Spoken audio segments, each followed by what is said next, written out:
Hey everyone, if you're here, you probably use GitHub, and if you use GitHub, you probably feel overwhelmed with all of the buttons, features, and options staring back at you. But what if I told you you don't actually need GitHub, especially for your personal private projects? Git is basically a version control system, and it doesn't actually need a server. It's completely decentralized, but we often forget about that. And to be honest, I am so guilty of it myself, because if I want to create something simple, personal, I would just go into my GitHub account and create a private repository. But that's just an overkill.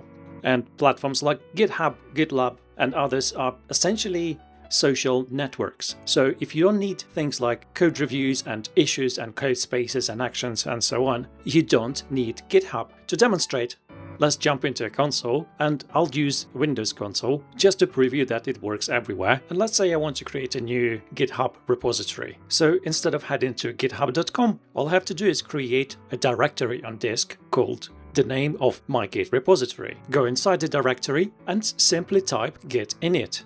I mean, that's basically it. If I look at the folder, you'll see that I'll have a hidden directory.git. This is essentially a Git repository. Now I can start doing what I usually do in GitHub. For instance, create a README file, write something into it, save it and exit. As you can see, Git detects that there is an untracked file, so I'll add it to the repository, make my commit, and now my Git log is not empty.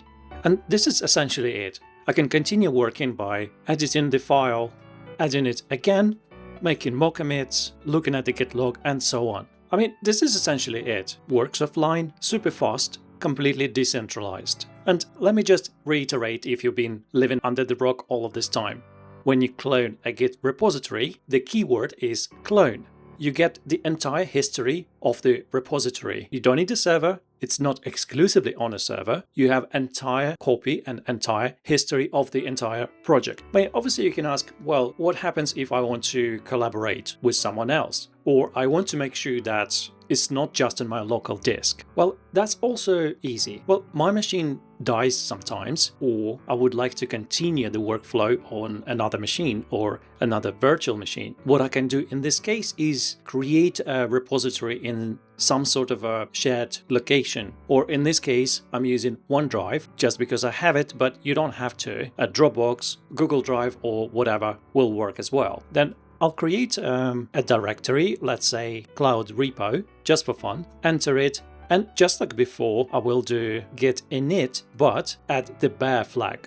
The bear flag essentially indicates to Git that this is a Git repository, but it will not contain working files. Only the Git metadata. Why am I doing this? Well, that's because I'm not gonna work in this folder, but only store the files. Now that I have this empty repository, I can clone it from elsewhere by just typing an absolute path to this repository. Now, I can enter this repository, and as you can see, it is empty. Just like before, I can perform all of the usual operations like save a file, add it to Git repo, commit it. But in this case, because I have cloned it from another folder and I can prove it to you by listing the remotes, I can also push the changes, which essentially simulates a remote Git repository. I don't have support for issues or comments or pull requests, but if I don't actually need to, or this is just an experiment, there is no reason to pollute the internet with my crappy AI slop, right? I hope you enjoyed this tiny reminder, and subscribe if you want to see more crap like that.